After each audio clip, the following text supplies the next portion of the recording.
All right, so we're finally here at my recap of Survivor 50. I know it's taken a while. I haven't been catching up to week to week.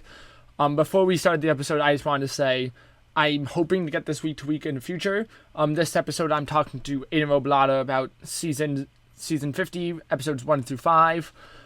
We ended up talking for 3 hours. So this is what we did. We did 1 through 5 in 2 hours, and then we took another hour to do episode 6. So I split those up in 2 videos. The 2 hours of 1 through 5 is this video. The 1 hour of episode 6 is a video that's going to come out tomorrow. It's a bit of a long one, but we have a lot to say. So, just turn this video on in the background, whether you're cleaning your room or whatever you're doing homework if you have any homework.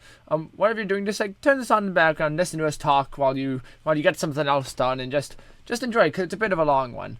But without further ado, let's take it away to me and Aidan talking about Survivor 50. What's going on, you guys? Welcome back to another video. I'm Anderson, and today we're going to be talking about the pre-jury phase of Survivor 50.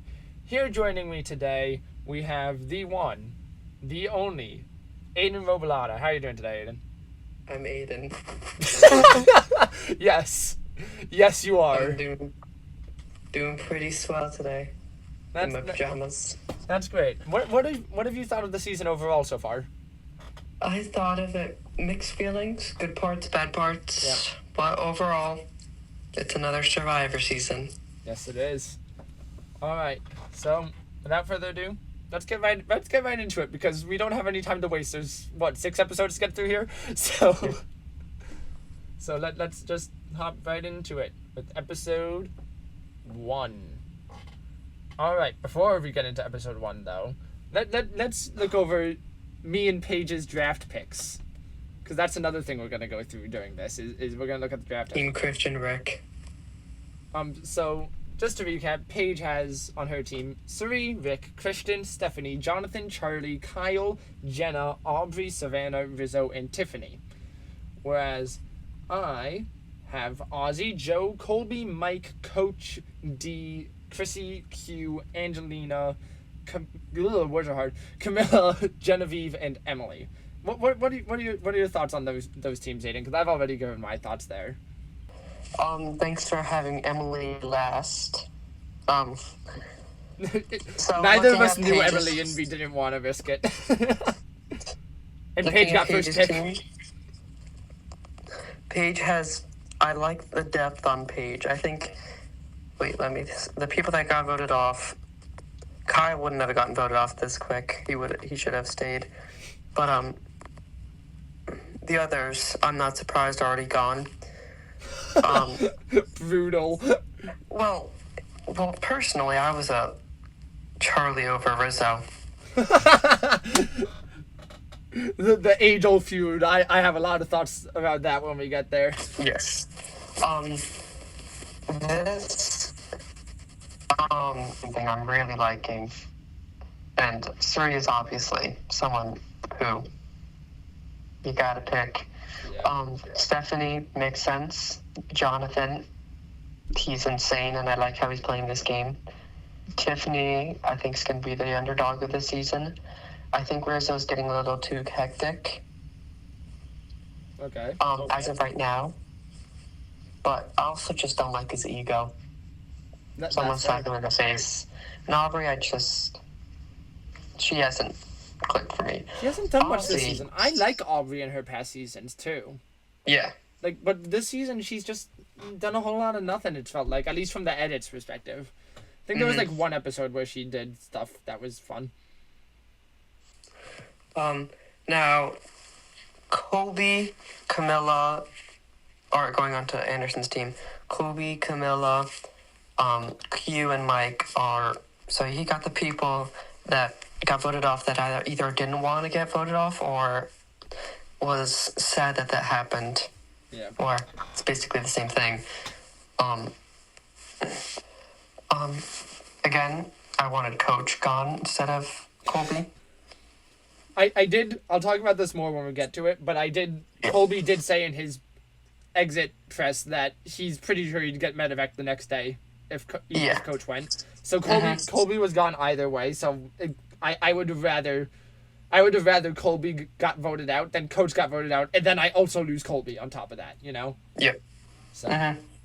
Now, the opinions on the rest of the people, Ozzy I'm really liking.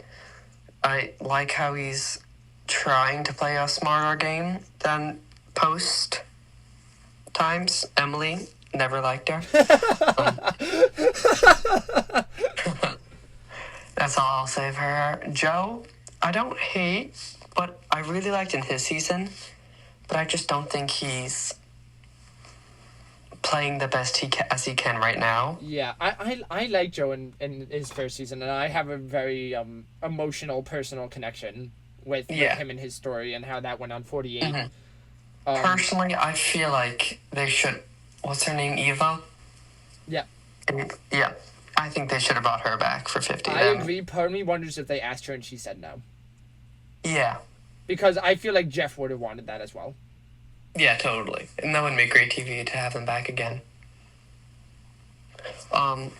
Chrissy, I don't like the way she's been playing the game. Personally, like, who was the one that went home that day? Kamilla? Yeah. Yep, I wanted Chrissy gone.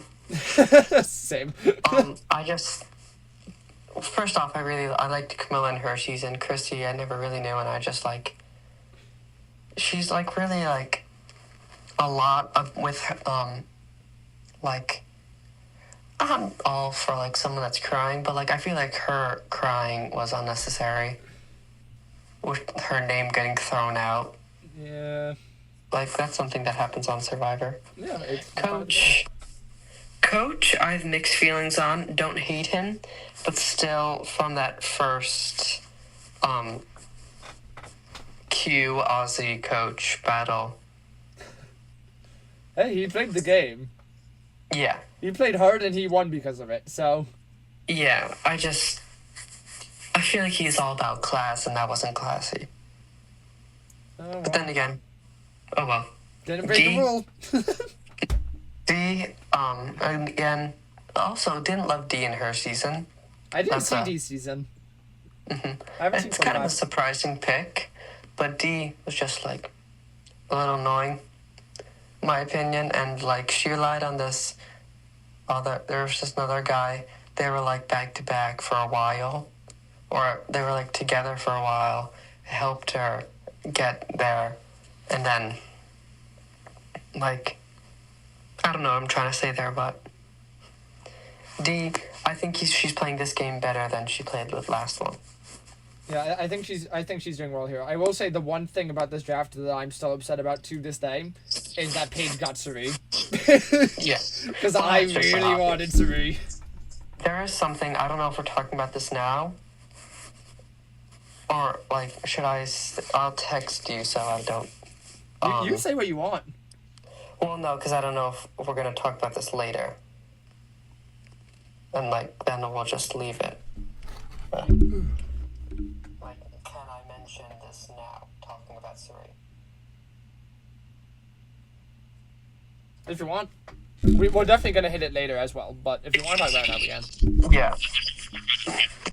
The Cirie Rizo Ozzy alliance, I think Cirie is obviously in the worst place right now because with these boomerang idols, the only thing you can do is, since, like, you can literally only play it on yourself, Ozzy, he can only do it for himself, Rizo, he can only do it for himself, so Cirie... She does have an extra vote, though.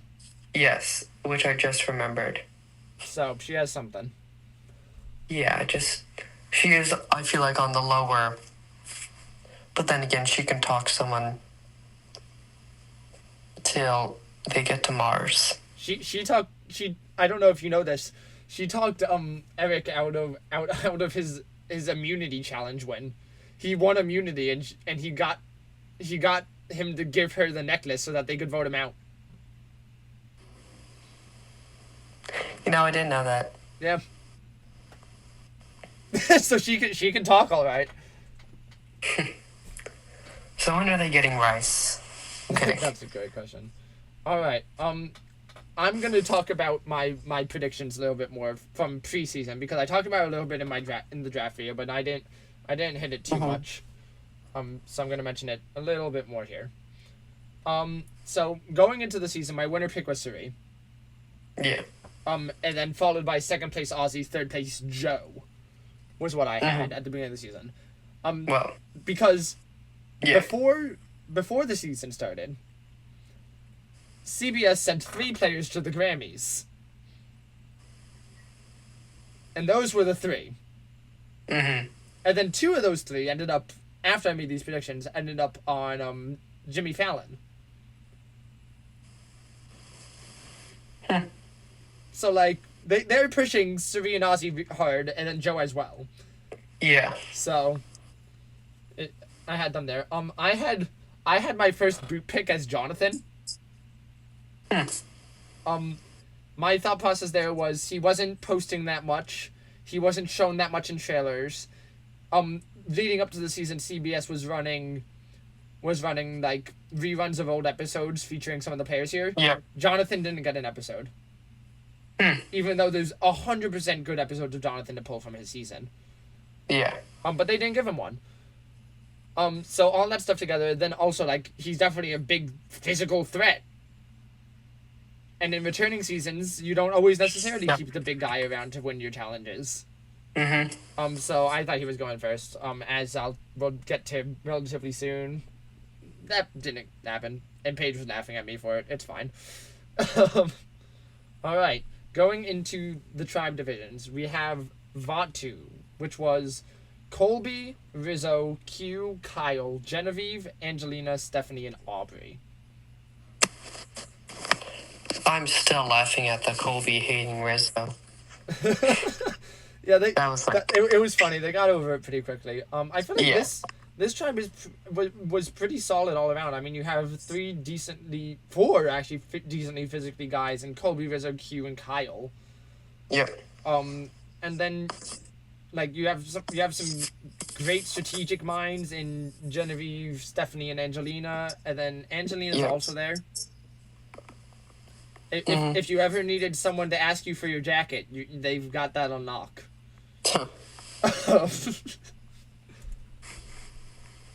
Then we have original Sela, which was Joe, Christian, Ozzy, Rick, Savannah, Cirie, Emily, and Jenna. I think going into this was my favorite tribe. I mean, you can't go wrong here. Yep. It's just a great all Sela? around. Sela you were talking about? Yeah. Yeah. They have a bunch of... Yeah, they have everything you need. Yeah. I'll get more into their dynamics as we go along and talk about stuff, because there's definitely stuff to talk about there. His first name is Benjamin? Coach, yeah. I knew that. And then on original Callow, you have Jonathan, Mike, Charlie, Coach, Dee, Kamilla, Tiffany, and Chrissy. I feel like in my mind, yes, I know they have Jonathan. In my mind, this was kind of the underdog coming into it. Yeah. I agree with that. What actually ended up happening is not necessarily that, but it's fine. I love Mike White. Going into the season, we had the first Marooning Challenge. Don't ask me what it was. It was so long ago, I don't remember. I was going to do this weekly and then didn't. So, I don't have written down what the challenge was. But the Marooning Challenge happens. As a reward for winning, the winning team gets a flint and also a giant bonfire. And then Vaatu ended up being the ones to win that. So they got flint to make a fire, and they also got a giant bonfire. On top of that, each team sent one person on a journey to get supplies. Q, Ozzy, and Coach were the 3 that were sent. Yep. Immediately reigniting a feud from years and years ago between Ozzy and Coach. Oh, yes. Totally. And then Q's just... Yeah, we'll get into how that ended, because it seemed like they were going to make amends and then something else happened. So we'll get there to when that happens. Alright, back at the Vaatu tribe, we're looking through Colby's eyes here. Colby, the original cowboy from season 2. He's saying that he wants to stick with Stephenie. He wants to be Stephenie, his number 1, just ride or die with Stephenie. He's talking about how Rizo's annoying. And here we pretty much get, like, as far apart in Survivor history as we can get. We have Colby from season 2 and Rizo from 49. Yep. So that was a fun dynamic. What do you think about the Colby Rizo? Jenna and Savannah are in. Yes, we'll get to that because I think I also already know about that later on. Mm-hmm. But what do we think about the Colby Rizo feud here? I think I was on Colby's side. I just feel like I agree with that. Rizo, I really strongly agree with him, and like even like Q when Q mentioned it, Rizzo's just lack of like so much around like camp and stuff. Like it's just like personally like, come on, lock in Rizzo. I'm sitting here right now and thinking to myself, Aidan, you remind me of Rizzo a little bit. Ah, shucks. Like I feel like out of all the players on this season, Rizzo's the closest to you. Out of everyone. I see that. Yeah. Maybe that's why I don't like him. Maybe. I'm the youngest one. This is true. He is also the youngest on the season. Then over on the Sela Beach, we're looking through Jenna's eyes here. Jenna says she wants to target Cirie. Yeah. Because Cirie's this great strategic player, great smart player. And she goes and tells Christian about it. Christian just kind of goes and is like, "Yep, yes." It's unclear at this point whether Christian actually wants to vote Cirie out or not. But Christian's very much just doing the smart thing of just someone is targeting someone, just nod, say yes, and move on. Yeah. Which good for him. Not sticking his neck out either way too early. Then we get to the journey challenge. What basically it is there's this like ladder gate thing in front of them, and on the other side there's a hook with a key on it. And they have to build poles out of like bamboo and string, which is not sturdy at all and like super flimsy and breaks very easily on a lot of them. To reach this key on the other side of the gate and pull it back to them. So they're saying they're trying to do that. It ends up taking a really long time. Basically, what ends up happening is Ozzy says something along the lines of like, whoever gets it off the thing should just get it, no stealing. Q agrees. Coach doesn't say anything. That's true. Coach doesn't agree. He doesn't disagree. He just stays silent. What ends up happening is Ozzy gets the key off the pole. It falls to the ground, and then Coach swoops in because Ozzy was all the way climbed up at the top of this thing to try and get more of a leverage on the key. Coach stayed at the bottom, was kind of waiting. So when Ozzy knocked the key off, Coach quickly grabbed it before Ozzy could get down and grab it. Yeah. So Coach ends up winning the journey challenge and gets supplies for his tribe. And Ozzy is like devastated, dude. Like he's upset because he thought they just talked about their issues and just thought they solved it, and he's like devastated. What did you think of all that? He had every right to be. We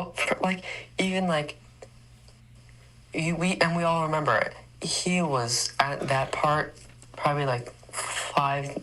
They cut out stuff from like what actually happens at the challenges to what airs on TV. He was flying through that challenge, and then he even got to that section far in advance than the others. And then I was all for like that, like, you know what? If you get it, you deserve it. And that's just like my heart and what I think.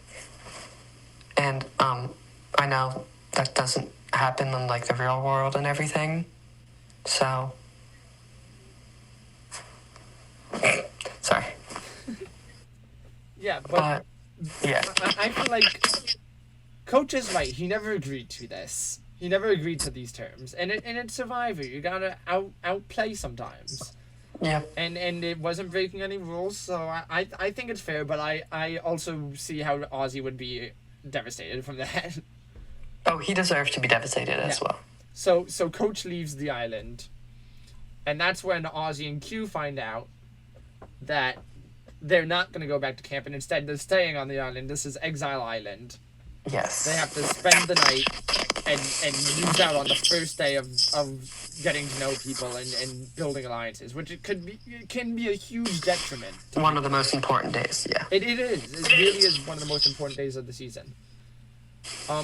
Back on the Callow Beach, Chrissy's talking. She's talking about how she wants to stick with Coach. She wants to work with Coach in this game. And then Chrissy also wants to target Dee, which, fair enough. Dee's won already. Yeah. That is something, personally, I understand that they did. I just feel like I think they shouldn't have invited any sole survivors. I just feel like... I get both sides of the argument, right? Because on one hand, you have some of these winners are going to be the best players, and you want the best players. Yeah. But at the same time, they did already win. So is it... Do you want to have that chance of someone winning twice, or do you want to guarantee a new winner? So I see both sides of the coin. As we're going to find out not too long from now. There's not that many. We started with 3 winners at the beginning of the season, 1 on each tribe. And I will say, all the winners that came back, this is their first time back. None of the winners from Winners at War or any season prior to that are back. Yep. So they've never gotten a second chance as well, whereas some winners in the past in Survivor history have. So I get that. But yeah, that's gonna have a huge target on your back. You already won the $1 million. Why should you get another $1 million? I didn't win over $1 million. I'm gonna vote you out, you know. But at the same time, because of that, I'm thinking, if one of the winners makes it to the end, makes it to final 3. No. Unless they're sitting next to Cirie, I think they just win. Because to have that huge target from winning on your back and then make it to the end anyways. Yeah, I think if Cirie makes the final 3, she's making it. I think that's the one exception to my winner in final 3 rule. Is if Cirie makes it, I think she wins. Yeah. Because who's not voting for Cirie? But if Cirie's not in the final 3 and one of the winners makes it to the final 3, I think they totally deserve to win again. Mm-hmm. Because that's no easy task. Make it to the end twice. Crazy. All right, back on the Sela Beach. Christian goes to Rick, and talks about Jenna's want to vote Cirie out. Mm-hmm. This is when this bromance between Rick and Christian. I don't know if it's just a bromance. Between Rick and Christian to start. Aidan messaged me like the day after this episode came out with a meme of the two of them together, and it was great. What are your thoughts on this bromance duo? I love it so much. I think, first off, it's very smart. I feel like they shouldn't. I think, well, they should have went at it as like a Kamilla Kyle. Did you see that season? Yes, I did. Oh, like an underdog one? Yeah. But at the same time, I feel like they wouldn't even, I feel like they would handle it as childish boys and wouldn't be able to do it. It's funner this way. Yeah. It's so much funner this way. Mm-hmm. And I think all the choices they're making, they're all smart except for the Emily. And speaking of the Emily, next thing I have written down is that there's this alliance that forms. They kind of bring Emily in as a third. And now we have the Rick, Christian, Emily alliance. I think Emily's in that as the third person. Oh, 100%. I think Christian's at the center of this, right? Yeah. Where back when this was happening, it was very clear Christian Rick duo, Emily's the third. Now, and we'll get to why this happened, but now it seems to be more of, it's Christian and Rick, and then it's Christian and Emily, and then Christian's basically just pulling those two sides together to make it a 3. Yep. I think Christian is making some big moves that are starting to put something on his back. Yes. A target on his back. Yeah, it's going to be interesting because he's playing hard, he's playing well. Yes. But is it going to turn into a bit of Steven situation where he makes it far, then people realize, including his allies, that we can't beat him in the end, and then he gets voted out like 7th or 6th or something. Yep. So we'll have to wait and see what happens there. Meanwhile, over on the Vaatu beach, there's kind of two duos forming. We have Colby and Stephenie, which is already an established duo, and then at the same time we kind of have Genevieve and Kyle starting to form a relationship with each other. And then also those two duos kind of end up coming together to make one big group of four. Yes. Which is a majority group. It's also a strong group, and it also is a pretty loyal group because Genevieve. I'm in the process of rewatching her original season right now. Yeah. She played from the bottom for most of that season. She wanted nothing more but to have a number one that she could trust and work with, and now she does. She was a big backstabber. I don't know if that's the word, but she played a lot of big moves in that season. In her season. Yeah, she never really had the opportunity to really work with the number one, because every time she got a number one, at least up until the point where I am in the season right now, every time she got a number one, something happened to where either someone else voted them out or she had to vote them out before they got her, whatever the case may be. Yep. So she's starting to get that work there. This is also when Aubry and Genevieve sat on the beach. They're sitting on the beach, and they're talking, and this is it's very like awkward tension. Yeah. Like they do not know how to talk to each other.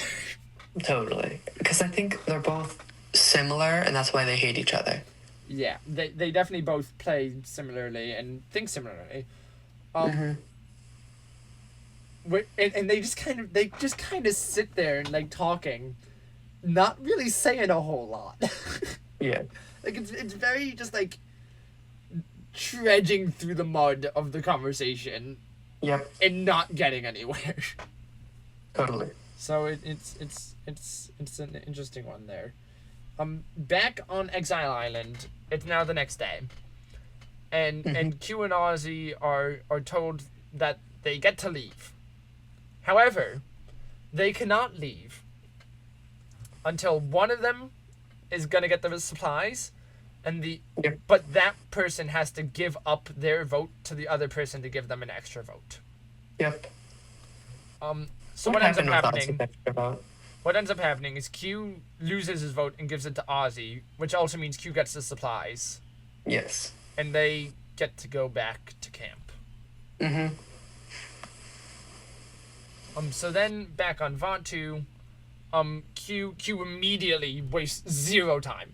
He's not playing around this season like he was on 46. He wastes zero time and immediately goes to make friends. He talks to Kyle, and they seem to form a good bond together. So it at this point it's kind of looking like there's very much a majority alliance on Vaatu of 5 between the 4 that is Kyle, Genevieve, Colby, and Stephenie, and then the duo that is Kyle and Q. Which also puts Kyle in a really good spot. While he's one of the winners, he's surrounded by a group that's going to protect him at this point. He's not going anywhere. Which is impressive work by him, and it puts him in a really good spot moving forward. Very. Then back on Sela, we have Christian, who they don't have any supplies, don't have flint or anything, but they're cold and they want a fire. Yeah. So Christian basically just takes everyone's glasses and uses like physics and angles of the sunlight through like multiple lenses. Yeah. And creates a fire that way, and it works, and it's impressive, and it's a great moment, and it's something that people need to do more often. I feel like in modern day Survivor, people rely on the flint too much. Like, what happened to rubbing the 2 bamboo sticks together? Like, what are we doing? I know flint makes it easier, and if you have flint, you should use it. Yep. But you're not always gonna have flint. And I feel like most of the time when people don't have flint, they don't even try. Totally. So. Also, you're in Fiji. How cold does it get? I'm kidding. Apparently, it's very much like back and forth between cold and not. Yeah. So, it's interesting. Rick then goes over to Cirie and says that Jenna was talking to Christian and said that she wants to vote her out. Yep. So immediately now Cirie is on the lookout for Jenna. Then Cirie and Ozzy talk. Ozzy tells Cirie about his extra vote. And then Cirie tells Ozzy that Jenna is gunning for her and they need to get her first. And then that's when the duo of Cirie and Ozzy forms, and they're kind of in an alliance now. Mm-hmm. Which is really interesting, because if I'm remembering from the preseason interviews correctly, I'm pretty sure Ozzy said he did not want to work with Cirie. Mm-hmm. But here we are. And they're a tight duo. And I honestly, that kind of made me both happy and nervous, because for one, in my head I was like, Cirie and Ozzy are working together. Yep. And also they were 2 of the 3 sent to the Grammys. Maybe they make it far as this duo. My prediction is correct. Yeah. And then on the other hand, you have my number 1 draft pick Ozzy is working with Paige's number 1 draft pick Cirie. Ironic. So if we lose one, we lose the other. And I want Cirie to go without Ozzy going. So it's a double-edged sword there. Then over on Vaunt 2, they're having a fashion show. Q breaks at the Q skirt. Of course. And Colby is sitting there thinking to himself, you know what? I changed my mind. This Rizo guy, he's kind of fun. And then he realizes that Rizo, when they filmed this, Rizo is the same age that Colby was when he was on season 2. Mm-hmm. Which in, like,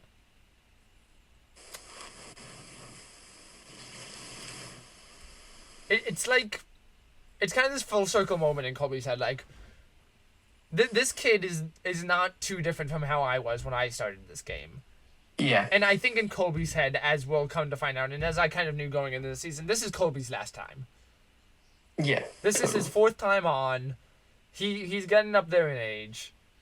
It's not too much more he can do this, and chances are by the time he'd even be asked back again, he'd not want to do it anyways. So Colby's kind of treating this as his last time, and he's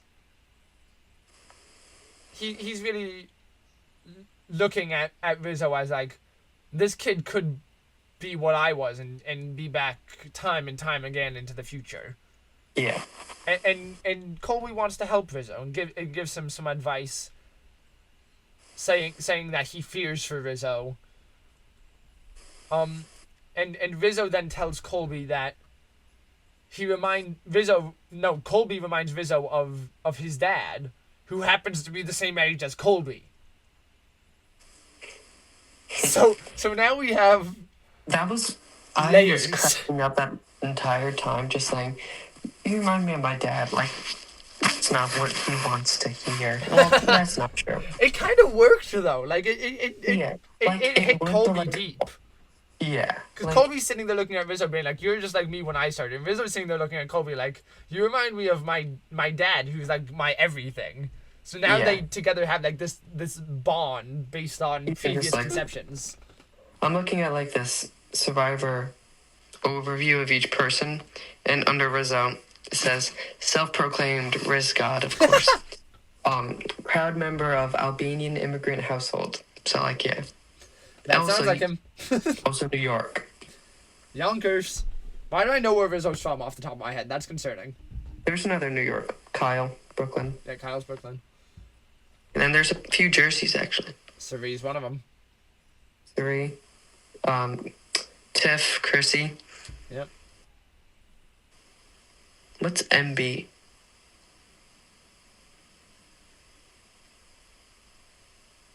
I don't know.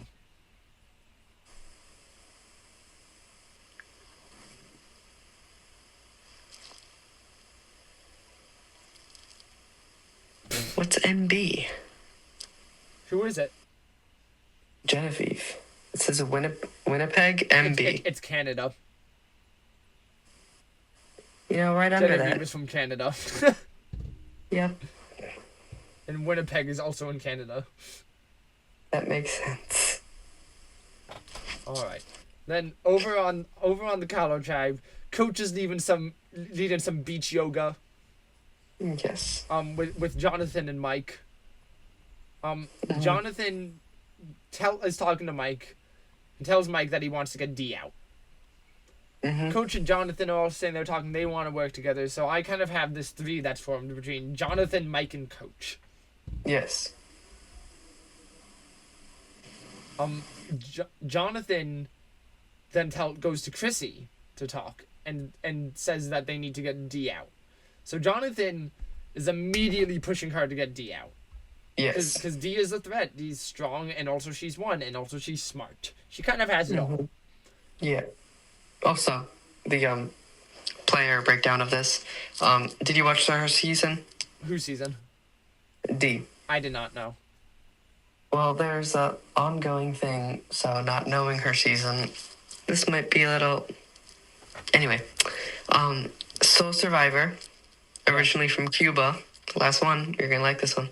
Big Toes. Why would I... Lovely. I love that. Which That's on the Wikipedia going back page. into this most recent immunity event. I know what you're saying. That's funny. I was like, oh, Dee got this. Because she won that in her season.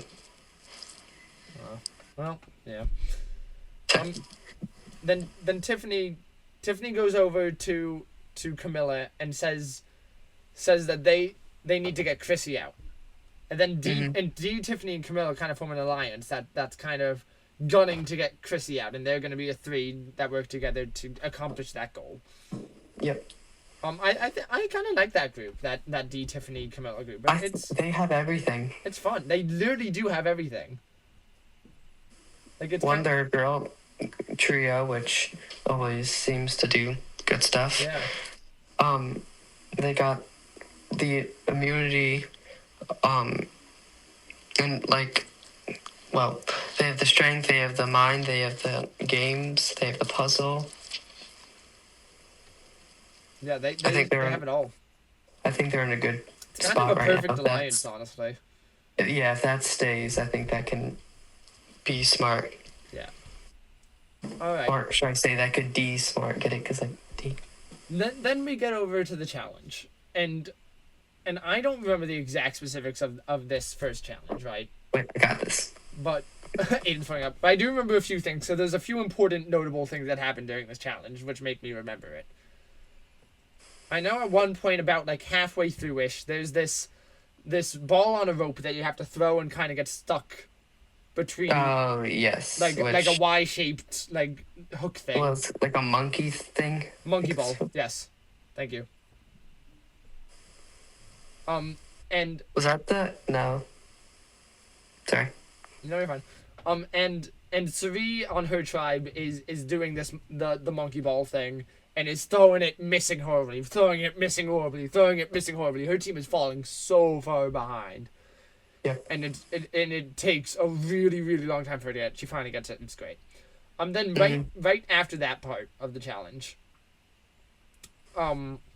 there's one of those like almost vertical walls that they have to run up. Yep. And so basically what the teams will do is they'll send one person up on their own, whoever, like one of the two most athletic guys will run up the wall and then stay at the top and like kind of lift people up, catch them halfway and hoist them up. Mm-hmm. Which is nice to have Jonathan on your tribe. Yeah. Over on VOD 2, they get everyone up. Kyle's the last one at the bottom, so he kind of Kyle's been boosting everyone up from the bottom. And then I forget who was at the top lifting them up on his team. But someone it was Q. It was, that sounds about right. And this is when Aidan Robilotta shed a tear. This is when everyone shed a tear. And so Kyle's the last one there, so there's no one to boost him from the bottom. So he goes back a lot. He kind of gets a running start. I think he does it twice. Yeah, he does. Because he runs up the first time, doesn't make it, lands back, takes a walk back, is ready to go again. He runs up again. He gets a lot of air on this run. because he kind of runs against the wall and kind of accidentally pushes against it, isn't quite able to grab onto whoever's at the top. Apparently it's Q. And comes crashing back down and lands really hard. And he starts like prepping to get another run up, but he's limping really badly to the point where Jeff has to pause the entire challenge. Medical takes a quick look at him. They say that he can keep going as long as he doesn't put immense pressure on his ankle, which means he's gonna have to figure out some way to get up that wall without doing that. So what they do is they send someone back down. For some reason in my head I'm thinking it was Colby they send back down. It was Q. Was it Q? It was someone. It was Q that went down, and then Colby lifted from the top. Yes. That's what it was, you're right. So Q goes back down, gives Kyle a boost. Colby is at the top, hoisting him up so he doesn't have to use his ankle. And then Q runs up, no problem. Kalo ends up winning first on this challenge, and Vachu gets second, which means that Sela loses and is going to be heading over to Tribal Council. Mm-hmm. Then over on the Sela tribe, Jenna is pushing hard to vote Cirie out. Yeah. She's talking about how Which she in can't... all respect, yeah, isn't it's the a good move. worst. It's a good move. Yeah. I just don't think Jenna had that, like, power. Yeah, no. Yeah. She's talking about how they can't trust Ozzy. And then Ozzy hears about this and then immediately is like, okay, we have to get Jenna out. Christian agrees with Ozzy to get Jenna out. Joe and Savannah are talking about maybe still trying to get Cirie out and going against Ozzy. Joe's talking to Rick about the threat of Cirie and Ozzy as a duo.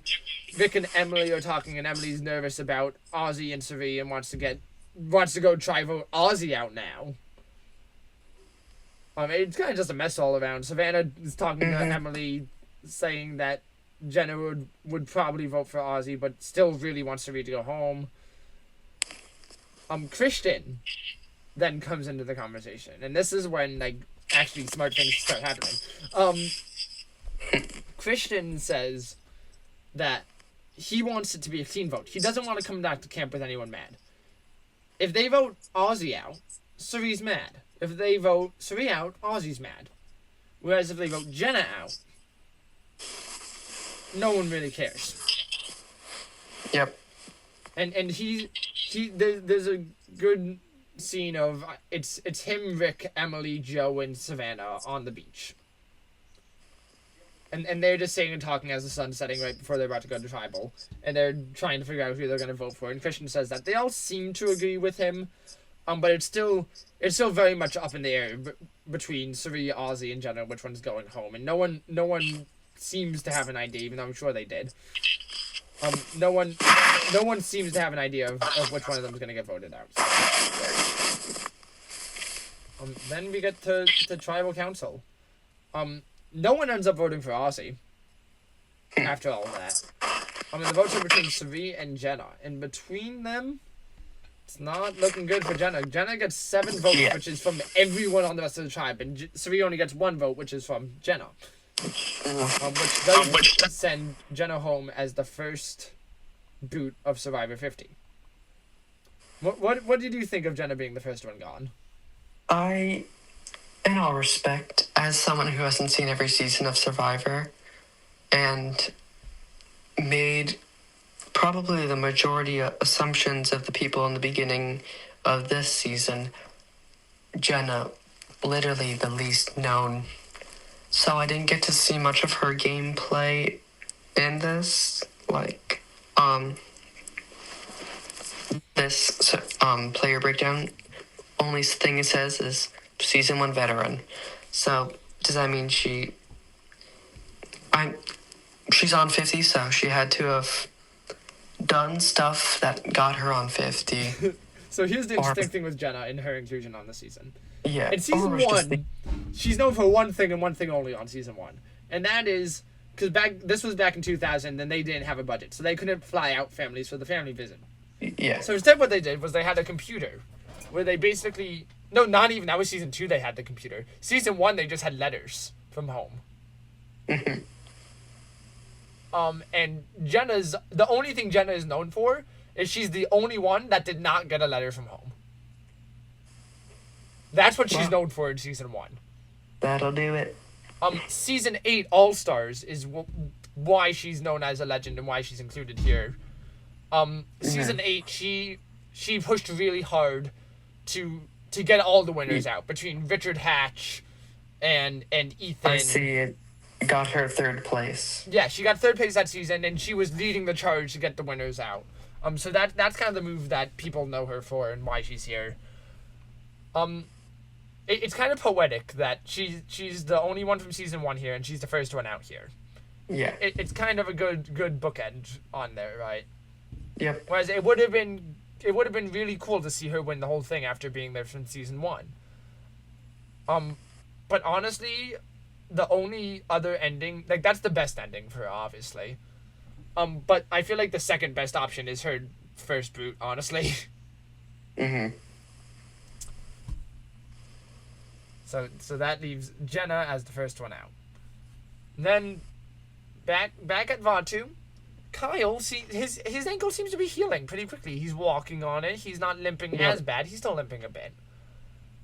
And then Genevieve ends up finding an idol with Stephenie. Yep. And then Rizo so happens to be walking by, and they kind of hide it. They don't want Rizo knowing. That's fair. Genevieve immediately goes to find Kyle to tell him about it. They read the note, and it says that she found the Billie Eilish boomerang idol. Yes. And the functionality of that idol is she has to send it to someone on another tribe. If that person gets voted out without using it, then the idol will boomerang back to her, and she can use it. Yep. So Genevieve tells Stephenie about that information, and they decide to send the idol to Ozzy. Genevieve's reasoning being Ozzy's a bit of a messy player sometimes in the past, and she thinks it's likely that he gets voted out, and she wants the idol back. Yep. That's fair. At that point, a second journey boat pulls up to all the camps. Same people as last time are not allowed to go, so Mike, Savannah, and Colby end up getting sent. Yep. So they're talking, and Colby tells Mike that Coach stole the key from Ozzy, and that Coach didn't not tell them that. Coach framed it in a way where it sounded like he did the right thing, and honestly, his tribe agreed with him, and in the end, Mike goes back and says this, and just kind of pisses Coach off, but no one really cares. I think Ozzy and Coach, or at least Ozzy, will be very hesitant on against Coach for the rest of the season, but I think overall that's not going to play much of a role. Yeah, I think more importantly is the fact that is the past season from past seasons between Ozzy and Coach. They already didn't get along before that. I don't think that alone is going to cause issues, but I think it's very possible that on top of the feud from the past could have a major effect, you know? Yep.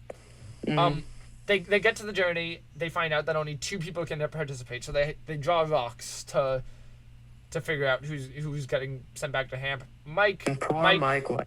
Poor Mike White gets sent back to camp with nothing. He doesn't lose anything though either. He just gets sent back. So Savannah and Colby journey into the jungle, and they find this Jenga Tetris looking. Oh, it was just Jenga. Looking thing. And they find out that whoever wins the challenge will keep their vote, and the loser loses their vote. Yeah. So they basically think you don't get anything from winning, but if you lose your vote. So they're playing. It goes pretty high.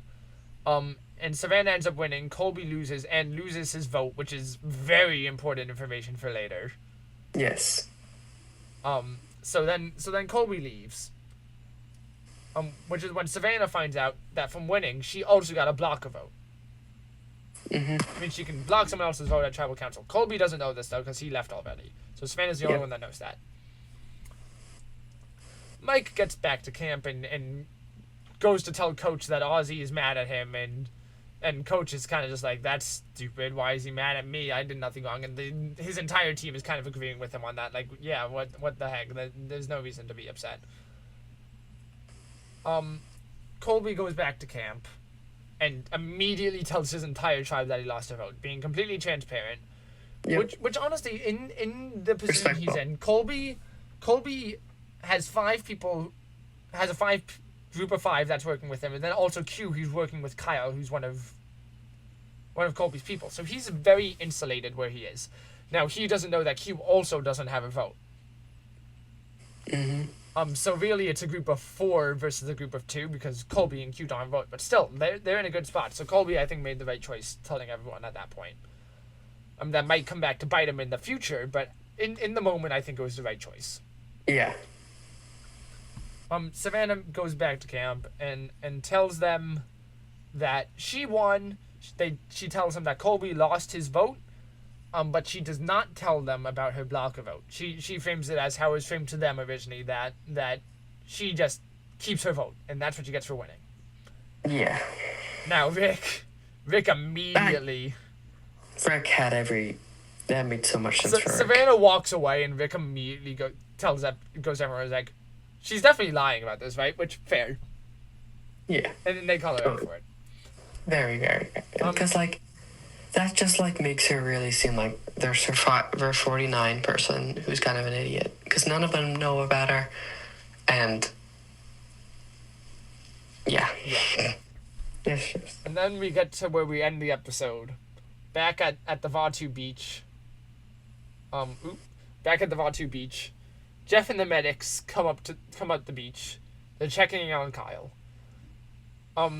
The med team basically does a bunch of tests on his ankle, and they basically conclude that Kyle has ruptured his Achilles tendon.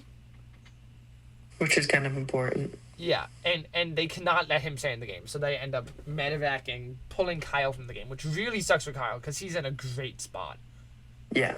I think he's played one of the best games on 50 so far. Yep. He's done nothing wrong. He has a strong alliance around him. He would have gone far if he didn't get medevaced there. Mm-hmm. So that sucks for him. But that's where we leave the episode with 2 people gone. Yep. Looking at the draft after that, Paige lost 2 players. Let's go. So Paige ends that episode with 33 points, losing Jenna and Kyle, and I end with 36 points, and I'm feeling great. Yep. Then we get into episode 2. Yes. We open up this episode with Kyle leaving the game. I mean, it already happened, but we see it again. And we open up with Vaatu, but mostly Q, saying how she's gonna they've got to stick together as a group, all of Vaatu, and one of them has to win it for Kyle. Yes. Which I think I include that here only because I think it's an interesting choice from the editors. Mm-hmm. Because I feel like, from an editor's perspective, if you're including that, then from a story perspective, it would be great storytelling if one of them ends up winning. Yeah. I think that's going to be something that those original Vaatu people will keep in the back of their minds, and I feel like just because of good TV and the way life sometimes falls out, one of them will be in the final 3, and they're going to say that, and, well, if Kamilla was going to be on the journey, Kamilla would have voted for them ASAP. But, yeah. Also in that moment, Rizo kind of uses this to work his way from what he feels like is the bottom, even though I don't feel like he was on the bottom, to kind of working on the top. He's now in with Q and Colby, and they kind of have a 3, and then Colby also has his group with Genevieve and Stephenie. So all together, they're kind of a strong 5, and then Aubry and Angelina are on the outside. Mm-hmm. Then we move over to the Sila Beach. And Flippen is sitting there with Joe. This is fun. And his pants might end up being a little bit more brown than they were at the beginning of the episode. That's a good way to call it. And Joe is sitting there dying laughing. Emily shows up and starts laughing as well. It's as everyone should. It's hilarious. And then we get to the reward challenge. Let me just, for the past 6 minutes, what I've been looking at. 1 second. If this one's to, yes. What I have been looking at, if this one's to work. Jonathan. Just like a full eagle. Yeah, it's a great photo of him. Jonathan's a beast. That's scary. That's like, see this guy diving into your DMs, it's over. So I'm realizing now, I've written down that it's a reward challenge, but I've not written down what the reward was.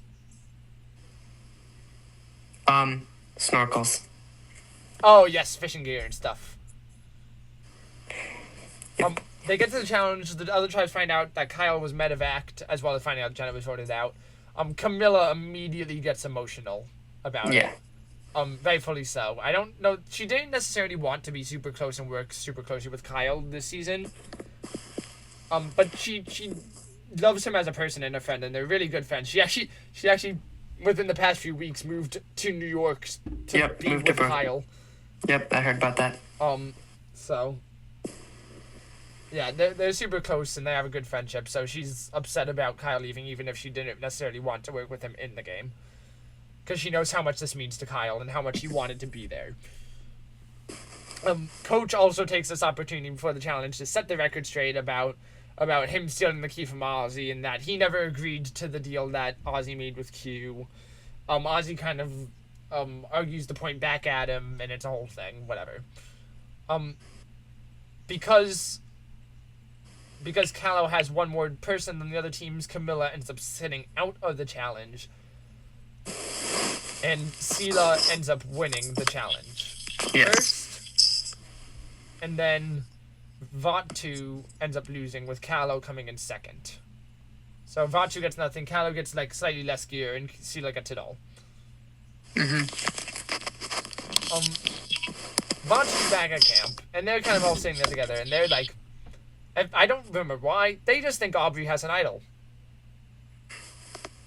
So they go rummaging through Aubrey's bag. They find nothing. Yep. And that's kind of that for now. Then, which is very ironic. Yeah, we'll get to what happens there in a second. Very shortly we'll get to literally what happens there. Yeah.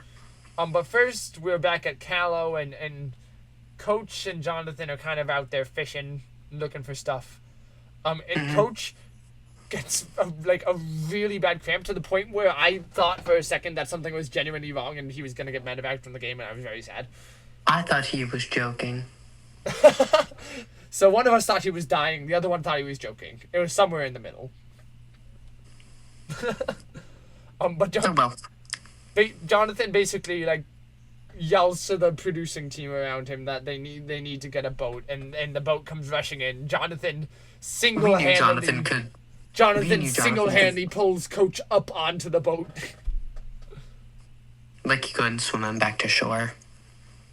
It was probably on Jonathan, and it was probably more of a thing of wanting to comply with safety regulations. That's fair, yeah.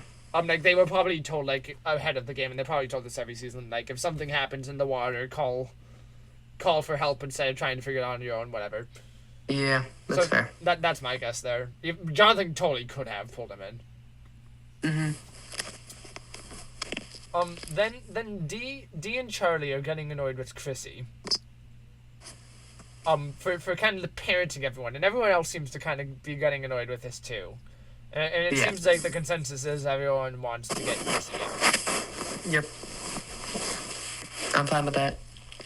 Then back on Sela, the entire tribe is getting annoyed with Joe because he wants to play a loyal and honorable game.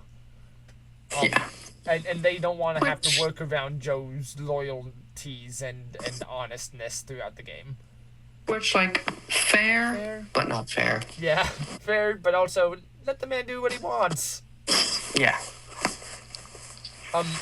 Then Christian ends up finding one of the boomerang idols.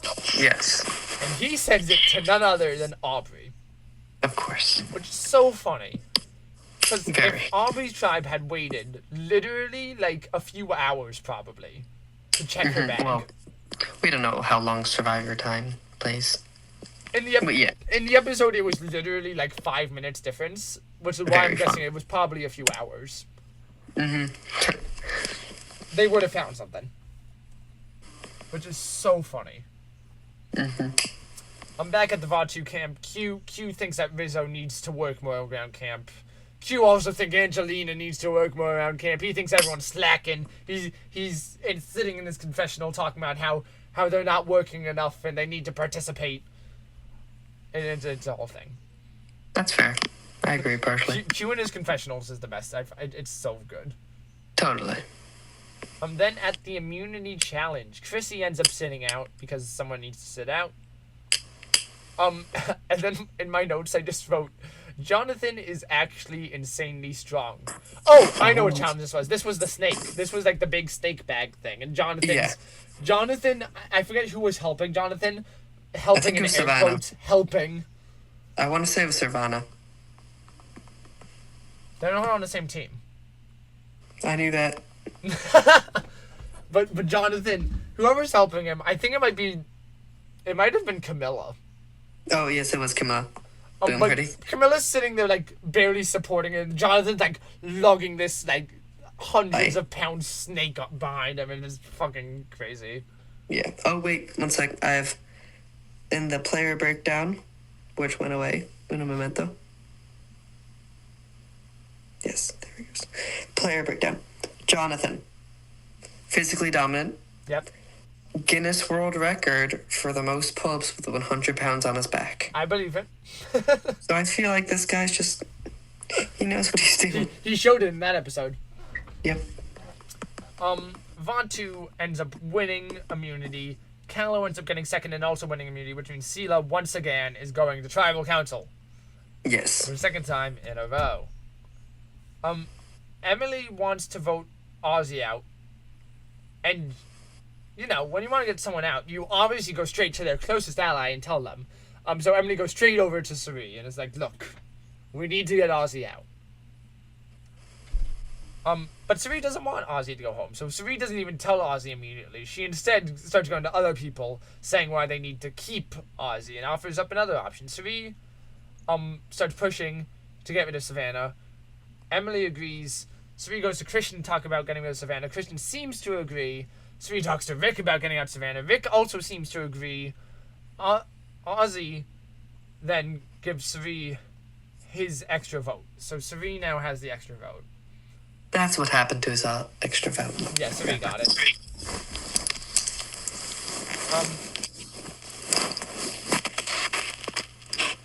So Joe, this is where it gets interesting.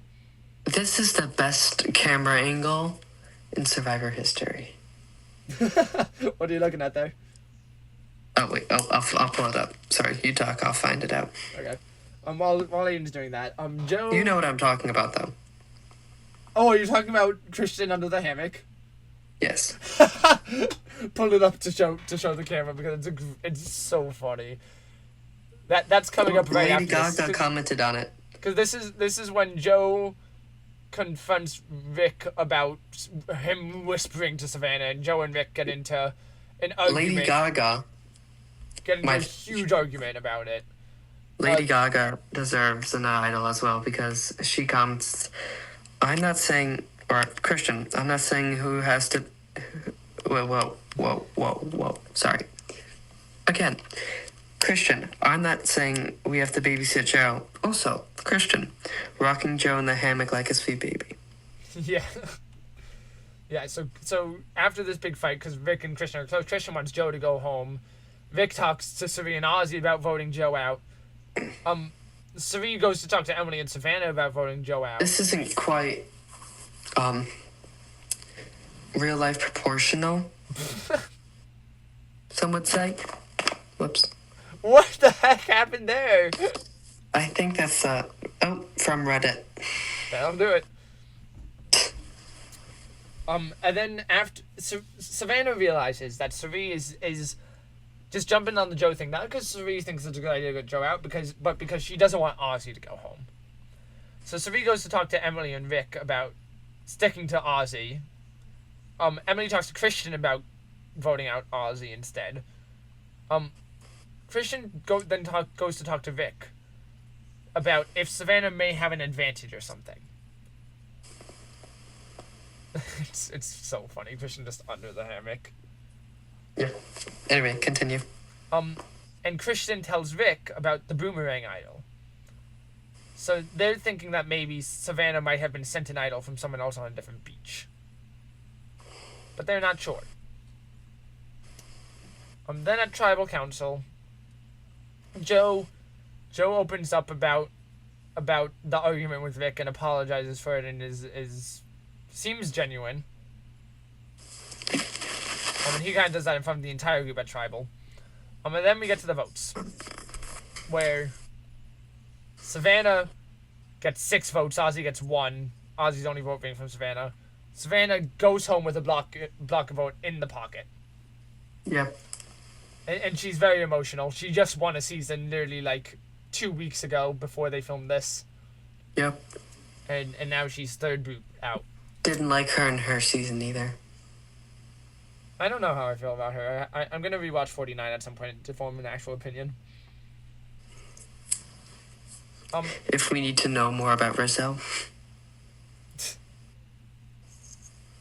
Then, on the way out of Tribal Council... This was amazing as well. This is cinema. Get the Oscars ready. Get the Oscars ready.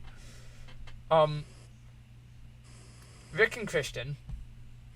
For some reason, in my notes I wrote Rick and Ozzy. I think I was just tired because I know it's Christian. Rick and Christian. They have a plan. They have a fake idol made, using the wrappings and stuff from the real idol.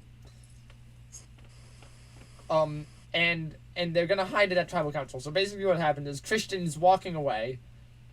Rick has the fake idol in his pocket. Christian trips, in air quotes, on something and goes falling. Everyone's like, "Oh my God, Christian, are you okay?" While no one's looking, Rick hides the idol just on the outside in the bushes outside the fire pit, and then walks away, and no one's any the wiser to what just happened. I wonder if Jeff saw that. Oh, he 100% did. Well, yeah, I feel like he had to, but I feel like that's gonna be something. That's gonna be the thing they talk about in the pizza and wine after the season ends. Yeah. If no one got it, Jeff's gonna go grab it. And Yeah, I hope that something happens with that. I don't know what would happen with that. I really hope. Because it's very random, but I hope something happens. And then, looking at the standings of the season so far, we have 3 people gone. At this point, I'm still convinced at this point in the season, after the second episode, I was still convinced that Jonathan was going to be next boot. Mm-hmm. Because, especially now, because there seemed to be some tension between him and Dee, and I was really hoping that he was going to gun to get Dee out, and Dee was going to turn that around on him. Yep. As well come to see that didn't happen. But looking at the draft standings after all of that, hey, Paige lost a 3rd player in a row. I'm feeling great. Paige has 42 points, I have 48 points, and haven't lost a single player. It's going great, but 2 of my players don't have votes. That's not great. So it's not great, but I'm feeling real confident at this point. And then we get into episode 3. Over on the Sela Beach at the start of episode 3, everyone's checking on Christian to make sure that he's okay. Christian and Rick are celebrating about their fake idol play. And then the next morning, all the tribes get something in tree mail. Emily and some of Sela are theorizing that's a tribe swap. And they're right. Yep. But before they swap, before they get to that point, Christian and Rick make this plan to say that Rick found the idol, not Christian, in the event that they end up with a tribe with Aubry, because Rick and Aubry already have a pre-existing relationship from Edge of Extinction. So they want to establish that pre-existing relationship to use it to their benefit. And they tell Cirie as well for some reason. I don't know why they did that. Anyways, the tribes arrive at what looks to be a challenge, but it's the tribe swap. And we get some new tribes. But before we get new tribes, at the very last possible second before his tribe swap, Christian whispers in Emily's ear about the whole idol thing and the entire plan with that, and Emily feels betrayed by that because, like, why are you waiting till the last second? We're supposed to be working together. Why didn't you tell me sooner? Yep. Anyways, then we get the new tribes. We have the new Sela tribe, which is Charlie, Dee, Rizo, Kamilla, Jonathan, Cirie, and Rick. Yes. It's an interesting grouping of people. We have Rick, Cirie, both from original Sela. Yep. We have Charlie, Dee, Jonathan, Kamilla from Callow. And then Rizzo's the lone wolf from Vaatu there. And then on the new Callow tribe, we have Aubry, Joe, Genevieve, Coach, Chrissy, Colby, Tiffany. Yes. On this one, we have Joe and only Joe from Sela. Which... Never mind. And then we have... Who was it? It was Coach... Tiffany, Chrissy. Yeah, from Callow. And then Genevieve and Aubry from Vaatu. And Colby. And Colby, sorry. Yeah. It's alright. Can you tell I'm doing this off the top of my head? This is like a strong tribe. Yeah, it's a good one. And then the new Vaatu, we have Christian, Mike White, Emily, Ozzy, Stephenie, Q, Angelina. We have Christian, Emily, and Ozzy all from original Sela. Then from Callow, we have Mike White. And then from original Vaatu, we have Stephenie, Q, and Angelina. So all three tribes have one single player from their team. Which is interesting. But also of note on this tribe, we have the David vs. Goliath trio of Christian, Mike, and Angelina, who are all from the same season originally. Yep. So there's a pre-established trio on this one. All right, back on the new Carlo Beach. Joe really wants this alliance with Colby and Coach, and Colby wants to work with Joe because they think they'd get along, and Colby respects Coach and wants to work with him, and Coach wants to work with Colby and Joe because it's the honor and integrity trio. And they're really hamming it up for the camera here. It's really interesting. They each get their monologue. It's great. Coach also wants to work with Chrissy. Because Coach likes Chrissy and knows that Chrissy probably would have been the next one out on their team if there wasn't a swap. So Coach goes up to Chrissy and kind of gives her this warning. Of to be careful about like being too much around people. Chrissy takes it the wrong way and gets super upset about it. This is when we hear from the camera about Chrissy's battle with cancer and how she beat it between this time and last time she played. Yep. And Chrissy realizes that Coach saying that wasn't a bad thing. It's something that she can use to help her moving forward, and hopefully she can stay in this game longer. So already on this group we have a group of 3 and then a 4th that could make majority. Then on the new Sela cibe, Kamilla's happy with the swap. She's feeling good with her Callow 4. Yep. Cirie's talking about how Christian made fire with glasses. Cirie then talks about Rizo. Cirie, like Colby originally did, finds him to be just annoying and childish. Rizo's coming up to her being like, I met you at a casting call when I was 18, yada yada yada. And it's a whole thing. Cirie's getting annoyed. Rizzo's like idolizing Cirie, and so it's a whole thing. Dee and Jonathan talk about how much they like Cirie, and how they have to get her out because they like Cirie. Which is very true. They do have to get her out because of that, but you know. Then over on the new Vantu tribe, Mike, Christian, and Angelina all end up on the same tribe. And Mike, it turns out Mike knows everyone on this tribe from before the game. He's met everyone on this tribe, so Mike seems to be in a good spot. Q, he goes to talk to Ozzy about the idol. And Q tells Ozzy that Genevieve sent it to him. Q, Ozzy, and Emily talk about the tribe. Emily wants to work with Ozzy and Q. Emily does not trust Christian because of that weird idol thing that happened on the mat. Yep. Q and Stephenie talk about Aubry's idol, and Q informs Stephenie of that she did have an idol.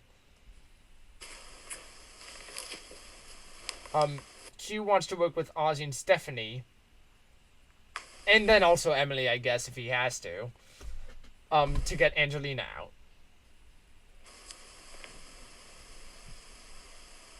out. Emily gets second thoughts about working with Q and Stephenie, and Emily goes to talk to Angelina about that.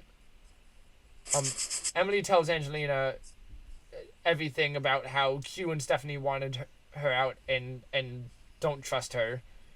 And Angelina feels like she has a genuine connection with Emily, and they're starting to work together now. Emily then goes to talk to Christian about her talking to Q and Ozzy and Stephenie about Aubry's idol, because she feels bad and is like having second thoughts and feels bad for giving them that information when she now wants to work with Christian again because she goes back and forth like 10 times in the season.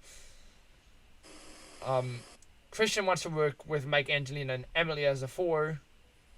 And so now we kind of have the David vs. Goliath 3 of Christian, Mike, and Angelina. Then we have the 3 of Ozzy, Q, and Stephenie. And Emily's kind of in the middle, but leaning more towards the David and Goliath 3.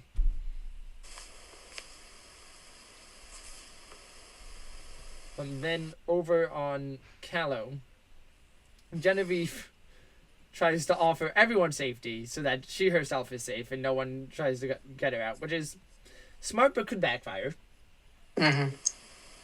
Genevieve and Colby are still worried about if Aubry has anything or not. Yep. Genevieve tells everyone that they're worried about if Aubry has anything or not. Tiffany tells Aubry about this as well, though. So Tiffany and Aubry are now kind of a duo working together. And everyone else is kind of together. So it's an interesting spot to be in there. Yes.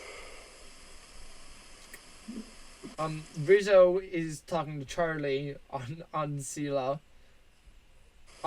And tells him about the idols this season, how the Billie Eilish boomerang idol, and how Genevieve sent it to Ozzy. Then they're sitting at camp, and Rizzo's talking to Charlie because Rizzo's a fan, and Rizo is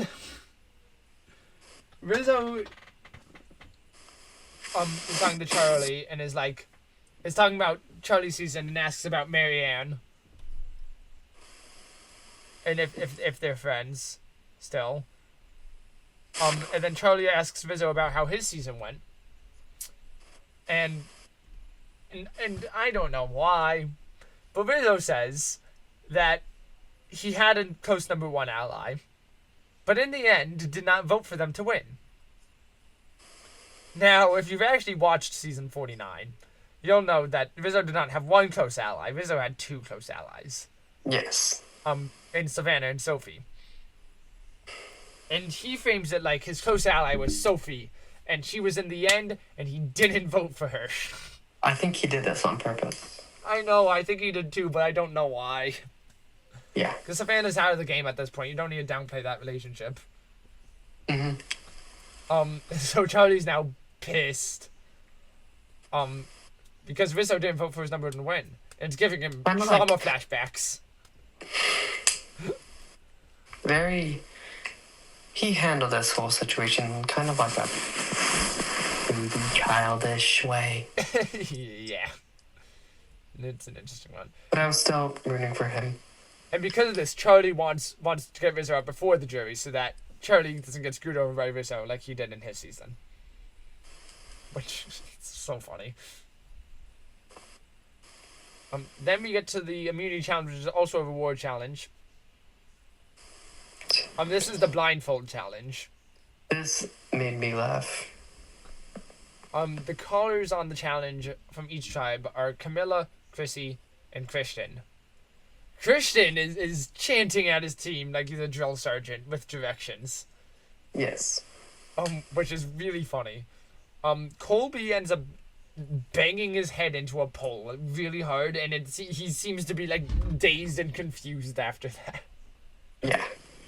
It's like a video game character when like a flashbang goes off or something. It's just like, oh, where am I? In the challenge, Sela ends up getting first and winning immunity. Callow gets second, and Vatu loses, which means that they are going to tribal council tonight. There you go, Ozzy. Yeah. Christian is mad at himself for losing the challenge. Mike goes to talk to Ozzy, Q, and Stephenie about the David vs. Goliath trio and how that's a big deal. Mike tells Stephenie that he's probably going to vote for her. Because that's what you do on Survivor. You walk up to someone and like, hey Aidan, you know what? I think I'm going to vote for you tonight.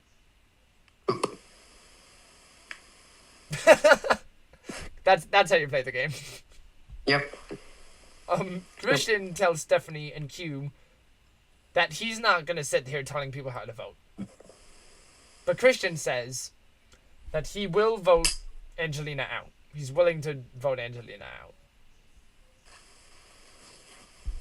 Mike tells Emily that they're going to say Stephenie is the target, but Mike really wants to get Q out.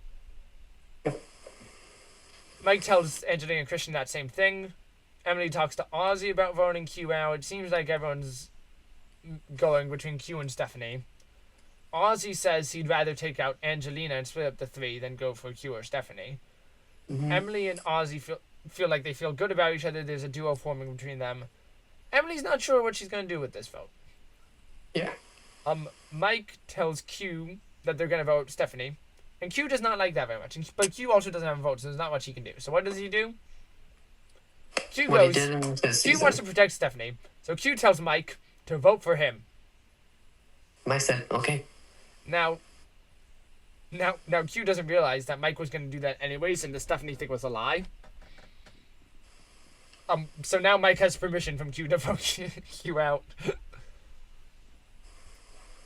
Q lies to Mike and says that he has an extra vote, when in reality he has 0 vote. And Q tells Mike that he wants to work with him. Mike tells Emily about Q's supposed extra vote, and Emily does not believe it. That's the one smart thing Emily's done this entire time. Emily does not believe Q has an extra vote. Emily talks to Ozzy again about trying to get on the same page. Emily pitches to Ozzy to vote Q this time and Angelina next time. Ozzy really wants to go to Angelina first.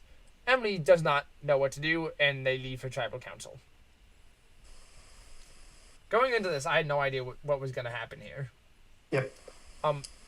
Vatu arrives at tribal council. Ozzy's talking about how he's gone to every tribal so far, and Angelina kind of laughed at him. She kind of points in at him and is like, look at this challenge beast who's lost every challenge so far, haha. the votes come in. Angelina gets 1 vote from Stephenie. And the other 5 votes go on Q, voting Q out without a vote. And with that, I've lost my first player on the draft. And it's all because of an unlucky swap and bad luck. Yep. The only reason Q went home. Q was in a really good spot before the swap. Mm-hmm.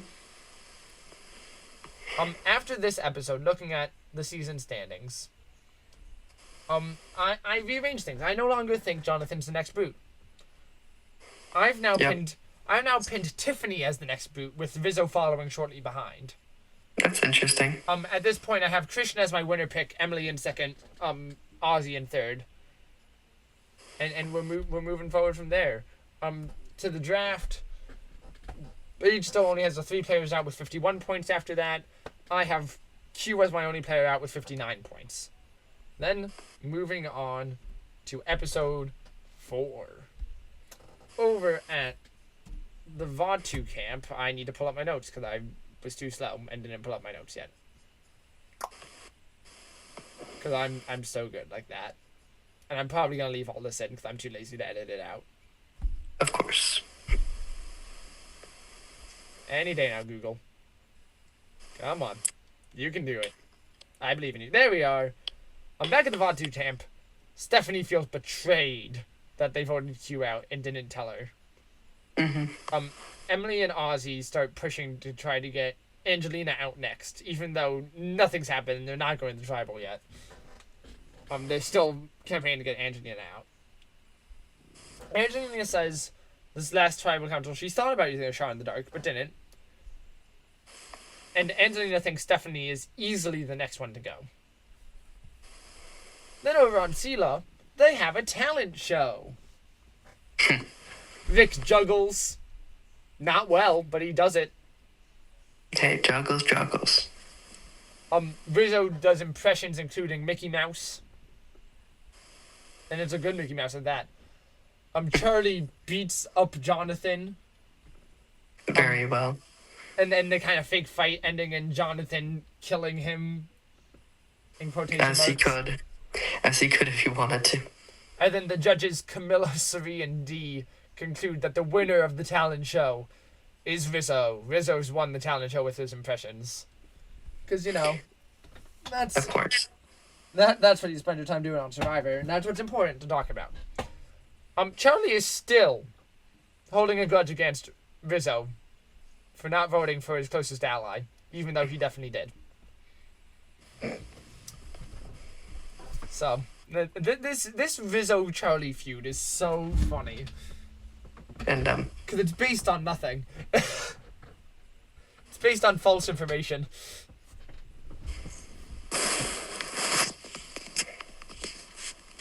Then, Aubry goes looking for an idol, but finds nothing, because Genevieve appears and just stops her from looking.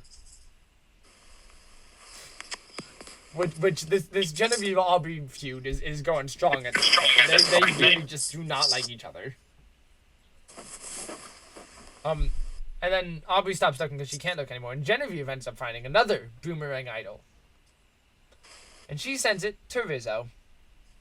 So now Rizo has an idol. Then at the immunity challenge, in addition to immunity, there's also a reward. A big one. The winning team will win the reward of sitting on a... Anderson Ross. That would be better than what we got, Aidan. That would be better than what we got. Because instead we got Zach Brown. Zach Brown's going to be there fishing and hanging out with them, with the winning team. And it's gonna This is still a reward for Zach Brown. Oh boy, it's so interesting. Dee is a huge country fan and Zach Brown fan. She couldn't be more excited. Genevieve and Cirie end up sitting out of this challenge.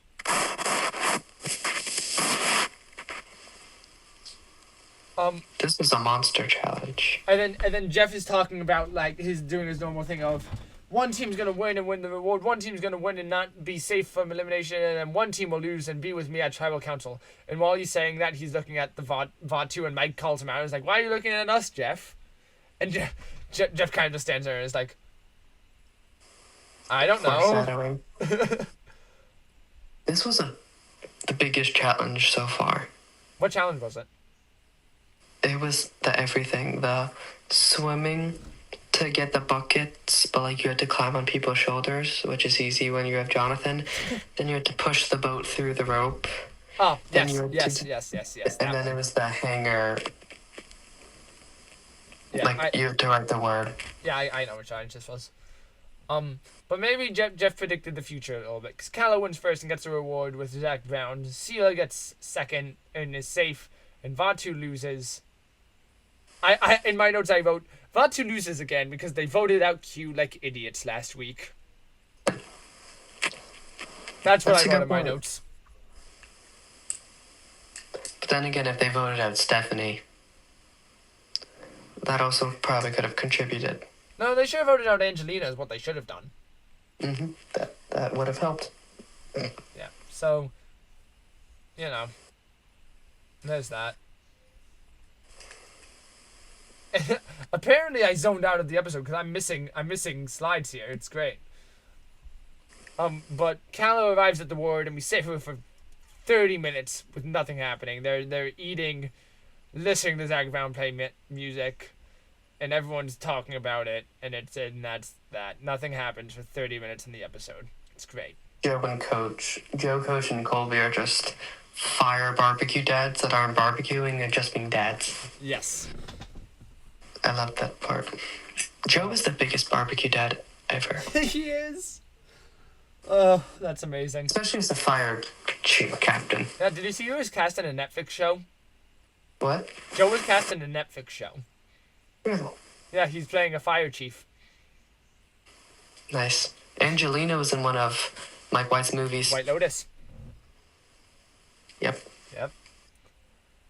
Sela's back at camp, depressed, even though they won, because they didn't get to sit on an island with Zach Brown, and Dee is heartbroken about this. Very. She's actually fully distraught about this. The fact that she doesn't get to sit on an island with Zach Brown.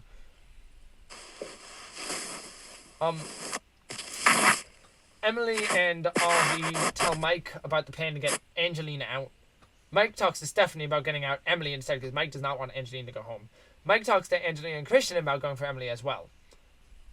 Christian doesn't want to do that, but he also wants to stick with the David vs. Goliath trio and he doesn't know what to do because he can't do both of those things, and he wants to do both of those things.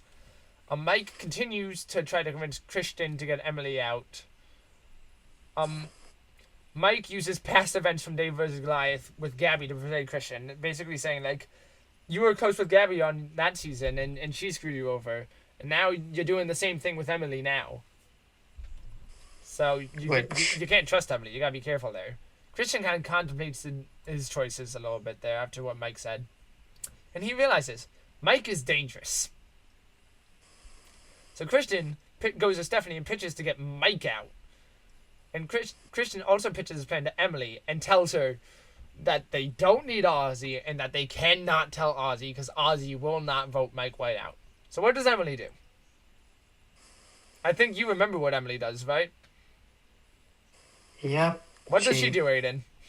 She becomes an idiot. This is true. She goes immediately and tells Ozzy. That's all I need to say. She tells Ozzy immediately. Ugh. What she did in her season, I think. Yeah. So she immediately goes to Ozzy, and Christian's standing right there when she tells Ozzy to, and Christian gets upset. His reaction's the best part of it too. Yeah, and Ozzy's like, no, we're not voting on Mike White. We need to stick to the plan and vote Angelina out. Christian now thinks Mike is right, and that Emily should go, but Christian also still thinks Mike is too dangerous to keep. So, going into this travel, I had no idea what was going to happen. I really did not know. Yep. I wish I was telling myself, they should turn on Emily. They should. And honestly, I think Christian's gonna betray Emily, or, well, I'm not even gonna use the word betray because she's clearly betrayed him. We'll see what happens there. I was sitting there confused the entire time thinking, how did Stephenie get out of this? Yeah. Because the easy vote would be getting Stephenie out. Yep. At Tribal Council, everyone's kind of sitting there, like, blazing Ozzy and how great he is. Yeah. Mike says that he feels like a con artist doing his real-life job of producing and writing in Hollywood. And that seems to make Christian hesitate a little bit about working with Mike in the future. Yeah. And Mike, you can see on Mike's face, he seems to get a little bit nervous about what Christian's thinking. And Emily also seems to start getting a little bit nervous about what Christian's thinking. Stephenie is also in this moment seeming to get nervous about what Emily is thinking. And now all of a sudden Emily is worried that she's going to get voted out. But then we get to the votes. We end up with 1 vote on Angelina coming from Ozzy.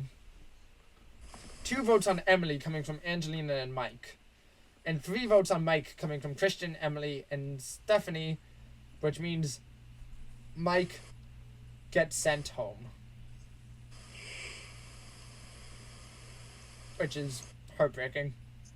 Wait, what did he say when he got blindsided? He said, like, you snakes or something? I don't remember what he said. It was funny. He wasn't happy with it, but he was graceful. Well, he was saying, just like, a game. He literally said to Jeff, "Great party, man. Sorry I had to leave so early." Oh, he did. Yeah, that's right. Yeah, and as they're leaving, Christian goes over to Ozzy and is like, "I'll catch you up," and Ozzy says it's too late, and Ozzy seems pissed about this. Oh, that was crazy. He seems really pissed. I'm looking at the season standings here. After that episode, I reordered everything as you do. I really felt like Kamilla was gonna be next boot. Mm-hmm. I can't explain to you why I thought that, but that's what I have written here. And then my top 3 was back to being Cirie, Ozzy, and Joe again. Yes. After that, so we also have that. Then as far as my computer's being slow. As far as the draft goes, we still have Paige with her 3 players lost now with 60 points. And me with my 2 players in Q and Mike lost with 69 points. Do you want to tell us a little bit about the number, Aidan? No. Good answer. Alright, and that's going to bring us into episode 5. If my computer stops freezing up. There we go. Into it. What happened then? At the beginning of episode 5, Open wounds. Yeah. Ozzy's confused on why they did that, and it doesn't make sense to him. And he's upset that he was left out. And Christian realizes something. He just did the thing to Ozzy that Cochran did to Ozzy a few seasons back. Yeah. And maybe that's why Ozzy's so upset, because it's giving him bad memories. Which Mike White did to Christian White. Which is so funny to me. Ozzy is pissed and mad at Christian. And only Christian. Ozzy does not care about the other people who are involved in this plan. He's only mad at Christian. And Ozzy wants Christian out.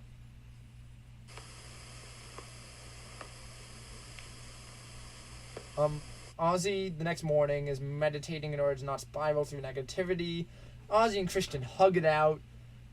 Ozzy says he will not forget what Christian did, but he will forgive. Powerful line. Ozzy then goes to talk to Stephenie and says that he is not mad at her and never was. Ozzy and Stephenie are in quote unquote locked in, as Ozzy said. Stephenie wants to work with Ozzy so that she has the numbers. So it seems like we now have an Ozzy-Stephenie duo. Yep. over on Sela, Jonathan, Charlie, Kamilla, and Dee are locked in as the Callow Four from their original tribes.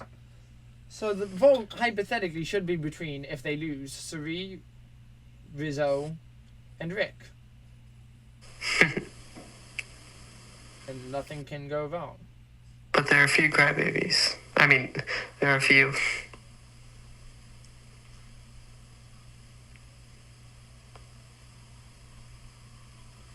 So there's that. Jonathan wants to get the closest to Rick out of the three of them. So Jonathan would prefer if Cirie or Rizo goes. Rick starts pushing to vote Rizo out. And Jonathan also talks to Dee about going for Rizo. But Dee doesn't trust Jonathan and Charlie. Dee then goes to ask Rizo to work with her. Rizo then tells Dee about the Billie Eilish Boomerang Idols, as he does. He does a great job of telling people about that. He tells everyone. Oh my gosh, that was really funny when it came to the merge. Oh, well, we'll get there. Don't worry. I have an entire diagram ready to go for that. Then over on the Callow tribe, Coach feels good about his social game and his position in the game. And I have to agree, looking at this chart, he's aligned with Joe, not Coach. He is Coach. He can't be aligned with Coach. He's aligned with Joe, Colby, Chrissy. Colby's aligned with Genevieve. He has a good majority there. So he is in a really good spot, I feel like. He feels good about his social game this time around. And he gives himself a new nickname, the Tide Walker.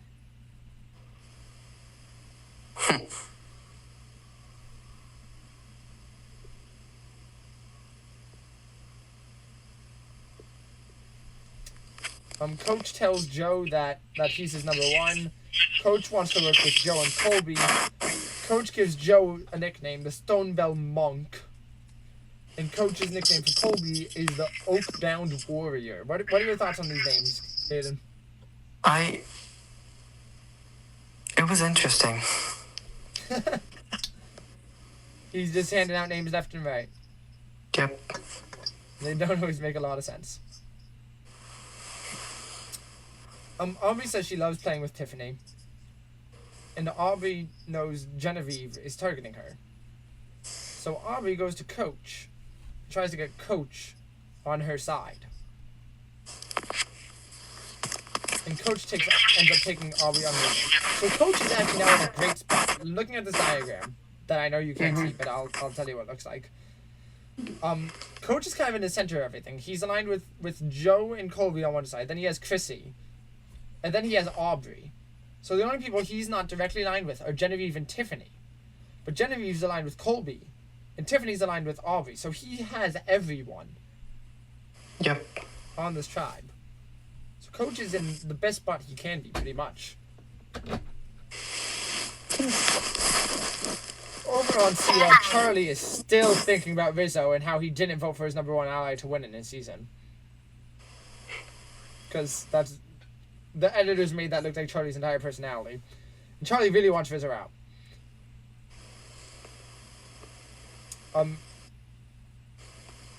Charlie goes and talks to Rizo about the idol, and he says, quote, he asks who told him about, in quotes, our friend Billy.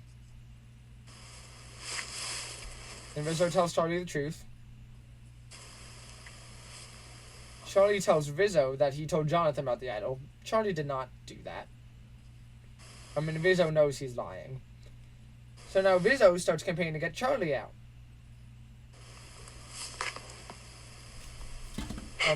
So Charlie... A lot of complaining. Rizo goes to talk to Dee about getting Charlie out. Rizo tells Dee about his idol. Rizo goes to talk to Cirie. Rizo tells her that him and Dee want to work with Cirie and Kamilla, so that's a new 4 now. We have the 4 of Rizo, Dee, Kamilla, and Cirie. Which I think is a strong 4. What was the 4 again? Sorry. Rizo, Dee, Kamilla, Cirie. Yeah. I think that's a great group. Mm-hmm. Then everyone arrives at the immunity challenge. Everyone is shocked that Mike got voted out. Yeah. Jeff tells them then that only one team will win immunity, and the other two are going to tribal. Yep. Chrissy and Colby sit out on Callow because they have extra players. Yep, and Colby started. Yeah. Also, apparently, Colby injured his foot off camera, apparently. Mm-hmm. So, that's part of why he's sitting out. I wonder if that was also partially, like, maybe a pre-thing. No, it couldn't have been. No, because he was fine before that. And he's talked about it in press. Apparently he had torn a ligament in his foot doing a challenge. And then after that challenge, he was walking through, like, the production trails to get back to camp. And he stepped on something that production had dropped, which cut his foot open where the ligament tear was. Amazing. Which caused it to start getting infected. That helps. Yeah, it was great. And Kamilla and Vic are sitting out for Sela. So, and this is I forget what challenge this is, but it was a very tiring one, I remember. And Joe's usually like a challenge beast. He's kind of just running through it and seems unfazed by the challenges, but he's like struggling through this. He seems very tired during this challenge, like unusually tired. Yeah. And Coach makes a huge comeback for his team, and Callow ends up winning because of that huge comeback. Yep. Which means that Sela and Vatu are going to Tribal Council. Back on Sela, Rizzo wants to stick with his 4 and get Charlie out. Rizzo lies to Kamilla and says that Kyle, on his way out, as he was being carried out by medical, Kyle told Rizzo that if he ever gets a chance, he needs to work with Kamilla in this game. I didn't like that. To try to win Kamilla over. Rizzo also tells Kamilla about the Billie Eilish Boomerang Idol, which Rizzo loves doing this. He loves just going over to everyone and telling them about this Billie Eilish Boomerang Idol. Yep. It's his favorite thing. Kamilla doesn't know if she can trust Rizzo or not. She doesn't know if what he said is true necessarily. It doesn't sound like it might be fully true. She doesn't know. Vic, I wrote, Vic gives Jonathan a gun show. He's got one here and one there. And Charlie thinks that he has a strong 5 to vote with himself, Jonathan, Kamilla, Dee, and Rick. Yep. He thinks is the 5. Charlie also tells Kamilla about the Billie Eilish Boomerang Idol. So Kamilla has 2 separate people telling her about this. Kamilla lies and says that Rizzo didn't tell her yet, even though he definitely did. Mm-hmm. And Kamilla doesn't know which way she's going to vote. She says that Charlie's playing too slow because Rizzo beat her to it. Which is an interesting statement. Yeah. So I don't know how I feel about that from Kamilla. I think she said that that's not what she fully meant, which fair. But, it's an interesting comment nonetheless. Over on Vatu, Christian trusts Ozzy because they've at this point made up, and they've also both been to every single tribal council this season. Mm-hmm. Which always helps. Christian wants to vote out Angelina with the 4 of Emily, Christian, Ozzy, and Stephenie. Emily seems to be on board. Christian and Emily tell Angelina that Stephenie is going to be the vote, but Angelina does not fully believe them. Ozzy and Stephenie sit down. Ozzy tells Stephenie that he wants to blindside Christian. And then Ozzy goes to Christian and asks for Christian shot in the dark to secure their trust back after their fight. Christian doesn't trust Ozzy and thinks that he could be blindsiding him.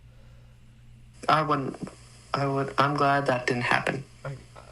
Me too, but also not really, because Christian's a strong player and he needs to go so that Paige doesn't get more points from him. That's fair. Ozzy sits down with Emily for a while and has a conversation about Christian. Ozzy asks Emily to vote for Christian. Ozzy and Stephenie ask Angelina to vote for Christian as well. Angelina thinks she's in the middle, which is not where she is at all. But she can believe that if she wants, I guess. Yep. Emily told Christian about her conversation with Ozzy. In order to try to, in a last-ditch effort to gain his trust before tribal, Christian gives Ozzy the shot in the dark. Duck. Shot in the duck, yes, of course. That's what they should call them. Ozzy feels like he can trust Christian more, but also knows that he's more now vulnerable. So, not really sure what's going to happen there yet. Well, we do. Well, we do, but at that point we didn't. Yeah, that's fine. Rizo talks to Cirie about his idol. And Cirie tells Rizo about her extra vote. They form a partnership together, a little duo, if you will. Mm-hmm. And Rizo says he wants to be one of the greatest of all time. And Rizo kind of tells what happened during his season, so now everyone kind of knows about that. Jonathan and Kamilla talk about maybe voting out Rizo, because they're threatened by him now, because they know what he did in his season. Yep. Kamilla is in the middle of the vote. She can either vote out Charlie or vote out Rizo, and it's really up to her to decide which one happens. Ozzy's back at Vaatu debating between his two options of either voting out Angelina or Christian. And Christian hopes that Ozzy trusts him enough to keep him and vote out Angelina. What did you think was going to happen going into this tribal with both teams? I wanted Charlotte, and I wanted Rizzo gone. You wanted Rizo gone? Yeah. And personally a little sad that didn't happen. Yeah, well. I think that just goes back to, like, Rizzo being real annoying. Yeah, fair enough. And, what was the other tribe again that got sent that time? The Vaatu tribe with Ozzy debating between Christian and Angelina. Mm-hmm. Again, well, Christian, I wanted to stay. Oh, and yeah, that one, I didn't want Ozzy, like, that goes back to, like, that would really contradict Ozzy against his, not in the same way, but in a similar way, relating to the way Coach went against him. Mm-hmm. Like, the way just, like, Ozzy, like, basically, like, just using Christian and then Coach using Ozzy, I feel like that would be pointless too. I'm glad Ozzy didn't do what he did, what he could have done. Yeah. Getting into that, at Tribal Council with the Vaatu, Ozzy, Christian, and Emily have been to every tribal. Jeff does some impressions of some of the players, and some of them are actually good. He does Colby, he does Jonathan, and he does Christian. Yep. And they're pretty good. They're pretty good impressions. I think they were Sela talent show worthy. And then the votes come in. And we have 4 votes against Angelina from Stephenie, Emily, Christian, Ozzy, and then 1 vote against Stephenie from Angelina, which causes Angelina to go home. Yes. On her way out, though, she makes sure to stop and give her tribe her jacket, closing out her arc from David vs. Goliath of asking for the jacket and not getting it. Mm-hmm. And then Sela arrives at Tribal Council. Vic says that Rizzo's not hard not to love. Rizzo says that he played a loyal game the first time around, and Charlie just sits there rolling his eyes because he is still pissed off about Rizzo betraying his number 1 ally. Yep. Even though that didn't happen. I mean, at this point, you're not sure. Is Rizzo going to go home? Is Charlie going to go home? You never know. The votes He's going to be so pissed watching Survivor 49 at home. And then the votes come in. And Rizzo has 3 votes against him from Charlie, Rick, and Jonathan. And Charlie has 4 votes from Rizzo, Cirie, Kamilla, and Dee, causing Charlie to go home. Charlie congratulates Rizzo on the way out. Jonathan looks shocked. Rick tells Rizzo good job. And that's where we end the episode. Yep. Back at the season standings board, going into the next episode, which is the merge episode. Whoop whoop. I had Chrissy as my next boot. I thought Chrissy was going out next. That's a good predict. That was. And at this point, I had Cirie as my winner pick, Rizo in second, Dee in third. Is where I had it. And then as far as the draft goes, Paige lost one more player, bringing her to 77 points and 4 players out total.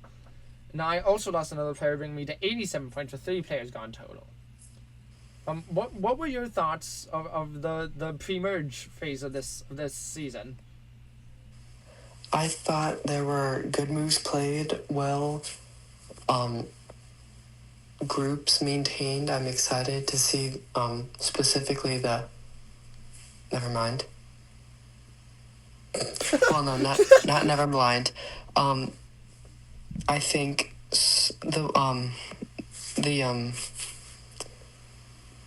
well, no, I won't say that because I'm sorry. Un momento. I think some people are in better positions rather than others, obviously. And I hope Rizo doesn't win the game. Fair enough. That'll be my ending quote for now. What we're gonna do here is because we've been recording now for 2 hours, and this video is long enough as it is, and also I have a feeling we're gonna have a lot to say. Yeah. About episode 6. What I'm gonna do is we're gonna end this one here. This, when you're watching this is Tuesday, April 7th. 6th. At some point on Wednesday, April 8th, you will see a video come out, which should be tomorrow for you. You'll see a video come out of talking about only episode 6 and what happened there, because that's gonna be a long conversation in itself, and I don't want to make this video longer than it has to be. So at some point before the episode later in the day, before the Survivor episode later in the day, you'll see another episode coming out about that. But thank you for joining me, Aidan. It's been great. Yes. And that was the pre-merge phase of Survivor in the hands of the fans. And remember, be smart, be safe, love one another. Take care.